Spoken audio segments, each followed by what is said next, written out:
Oui, ça sera mieux. Oui. Merci. Bonjour à tous. Merci de m'accueillir sur cette conférence. Donc, je m'appelle Claire Chastrus. Je suis la directrice générale de Carbon Loop.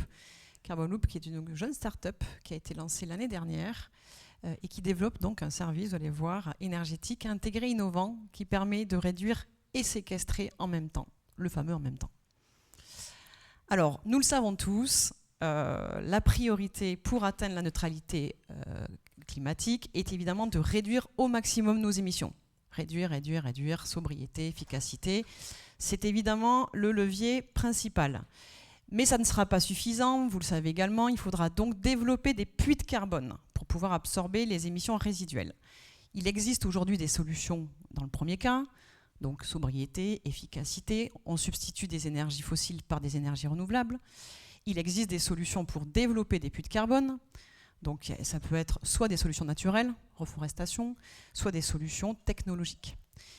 Aujourd'hui, Carbon Loop propose le premier service qui réduit et séquestre, donc pour une énergie dite carbone négatif. Et c'est donc le premier service qui piège plus de carbone qu'il n'en émet grâce à une production d'énergie évidemment renouvelable et une solution de séquestration. Nous allons voir comment ça fonctionne tout ça. Alors, qu'est-ce que propose Carbon Loop? Carbon Loop propose à des industriels, donc vous voyez la petite usine au centre de cette diapositive, d'accélérer donc sa décarbonation grâce à une unité de production d'énergie de pyrolyse de biomasse qui va produire à la fois de l'énergie. Alors, quel type d'énergie nous produisons? Nous pouvons produire soit de l'hydrogène renouvelable, soit de l'électricité et de la chaleur, ou encore même juste du syngaz, un syngaz donc qui est un gaz de synthèse produit par la pyrolyse. Et nous allons également produire ce que nous appelle un biochar. Je reviendrai sur le biochar tout à l'heure en particulier. Donc nous allons proposer ce service de manière intégrée, comme je l'ai dit tout au début, en approvisionnant localement la biomasse, donc qui est l'intrant nécessaire pour produire l'énergie. C'est la matière première donc, de la production d'énergie.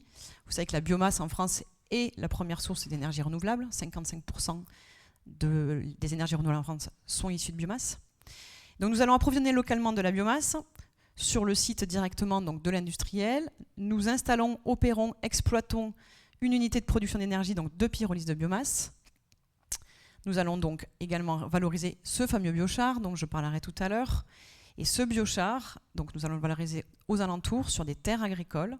Il va permettre de générer des crédits carbone, puisqu'en fait, le biochar séquestre durablement du carbone, et ces crédits carbone vont revenir à l'industriel. Donc l'industriel va à la fois avoir une énergie zéro émission et des crédits carbone pour compenser ces émissions résiduelles. Carbon Loop a ainsi développé une proposition de valeur unique par rapport à d'autres services qui existent aujourd'hui. Comme je l'ai déjà dit, à la fois nous proposons une solution intégrée, donc de bout en bout, qui va de l'approvisionnement de la biomasse jusqu'à la valorisation du biochar, en passant par l'exploitation de l'unité de production sur site. Nous allons également mettre en place l'ensemble des contrats d'approvisionnement, comme j'ai dit, de biomasse, de certification carbone. Nous allons mettre évidemment les labels internationaux pour pouvoir auditer et certifier de la séquestration carbone. Les investissements sont portés par Carbon Loop, donc l'industriel ne s'endette pas. C'est Carbon Loop qui met en place le financement de projet, investit, donc porte le CAPEX, et va pouvoir ainsi permettre à l'industriel d'avoir une visibilité, puisque nous allons mettre en place un contrat de long terme, un peu comme un PPA en fait. Et ce PPA, cette forme de PPA, elle permet à l'industriel d'avoir un prix stabilisé à la fois pour son énergie et ses crédits carbone.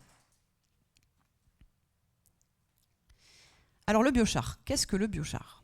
Aujourd'hui, c'est très peu connu en France.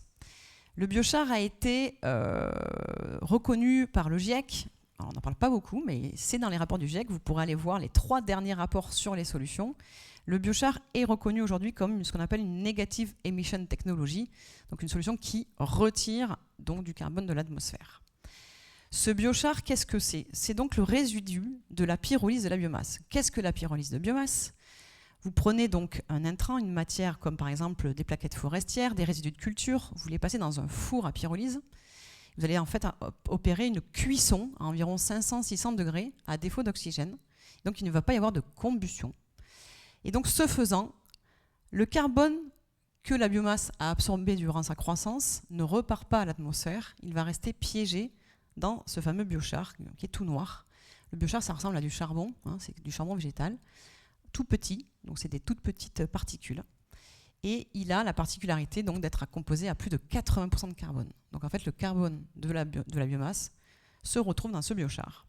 Ça, c'est le premier élément. C'est donc un puits de carbone. Et il est extrêmement stable, ce biochar. Il ne va pas se dégrader. J'ai eu des échanges par exemple, avec des journalistes qui me disaient « Mais c'est biodégradable, le biochar ?» Ben non, justement, parce que sinon, ça ne marche pas. Et donc, voilà, il ne se dégrade pas. Et le carbone va rester ainsi contenu pendant des centaines d'années. Et alors l'autre avantage du biochar, c'est qu'en plus il a d'autres valeurs et on peut l'utiliser notamment en agronomie. Il va permettre d'améliorer la fertilité des sols grâce à deux facteurs principaux. Le biochar, quand on le regarde au microscope, c'est comme une éponge, c'est plein de micro-cavités. Et donc c'est poreux, c'est un matériel extrêmement poreux qui va permettre de diminuer la consommation en eau et qui va permettre également de diminuer la consommation d'engrais. Je ne sais pas si vous saviez, mais en ce moment là, il y a un peu un sujet sur les engrais. Hein. Donc bon, à la fois les engrais chimiques, mais aussi parce que de toute façon, ça consomme énormément d'énergie.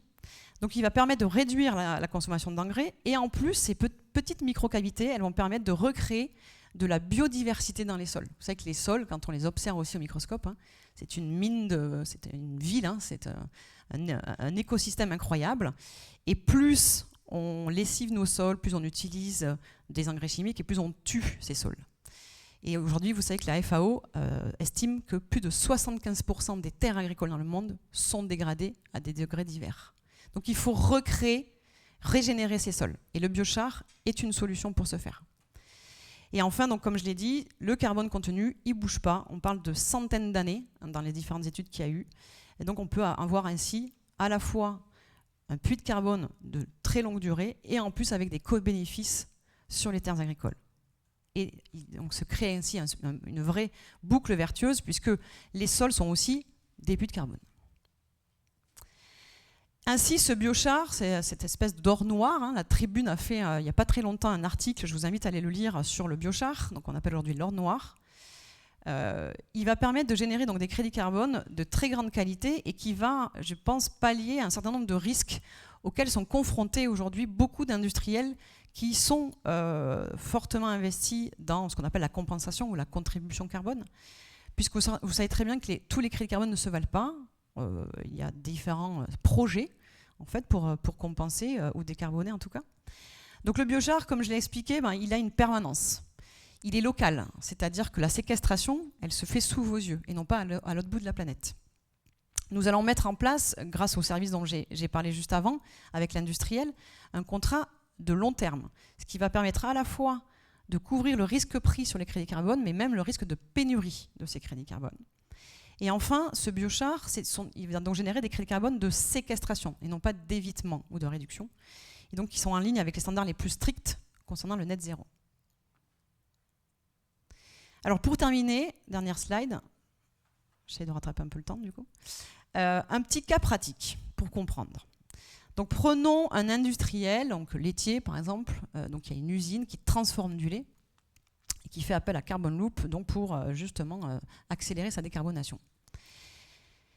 Carbon Loop va déployer donc deux modules de production d'énergie sur son site, sur le site directement de l'usine.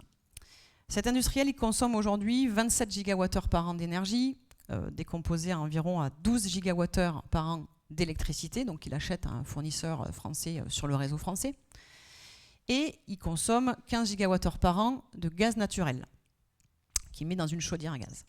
Son bilan carbone, ainsi, sera d'environ 4359 tonnes de CO2 équivalent liées à ses consommations énergétiques. En mettant donc deux modules de production d'énergie Carbon Loop, nous allons produire sur le site de cet industriel environ 30% de sa consommation d'électricité et environ 25% de sa chaleur. Donc on ne fait pas la totalité, hein. On produit 25% de chaleur, 30% d'électricité sur son site. Cela va permettre de réduire les émissions d'environ 1113 tonnes équivalent CO2, grâce, donc encore une fois, aux énergies renouvelables produites par la pyrolyse de biomasse. Et nous allons séquestrer 3393 tonnes équivalent CO2 grâce au biochar. Et donc quand on fait les plus et les moins, on obtient donc un site qui devient neutre en carbone avec 2 modules donc développés par Carbon Loop. Donc finalement, Carbon Loop, pourquoi je parle d'accélération de la décarbonation? Parce qu'en fournissant, en produisant sur son site, je ne dirais pas toute son énergie nécessaire, mais 30% de son élec et 25% de sa chaleur, et grâce à la fois à la réduction liée à la production d'énergie renouvelable et à la séquestration liée à celle du biochar, vous obtenez donc une neutralité sur ce site. Donc in fine, pour conclure, Carbon Loop défend donc une industrie net zéro, bien évidemment, vous l'avez compris, avec un impact durable et social sur les territoires. Pourquoi? Parce que l'industriel, non seulement il va accélérer sa décarbonation grâce aux solutions donc développées par Carbon Loop, mais ce faisant, il va également avoir un impact positif parce que Carbon Loop va valoriser les ressources locales, donc la biomasse locale. Nous sourçons à environ 100 km la biomasse pour les unités de production. Nous allons également valoriser le biochar localement. Donc, comme je l'ai expliqué, ce biochar, il a un co-bénéfice pour les terres agricoles. Donc, nous allons améliorer les terres agricoles aux alentours. Et également, le dernier point, pourquoi un impact social également? Parce que vous savez que la filière biomasse, quand vous exploitez de la biomasse, vous créez des emplois locaux non délocalisables. Et donc, en fait, cette forme d'économie circulaire, de circuit court, elle va bénéficier à la fois à l'industriel, mais aussi au territoire sur lequel il est implanté. Et donc, in fine, l'industriel, il fait partie de la solution et non plus du problème, puisqu'on tape beaucoup sur la tête des industriels qui font beaucoup de mauvaises choses. Et là, ce faisant, eh ben, il devient la solution et non plus le problème. Je vous remercie pour votre attention. Merci beaucoup.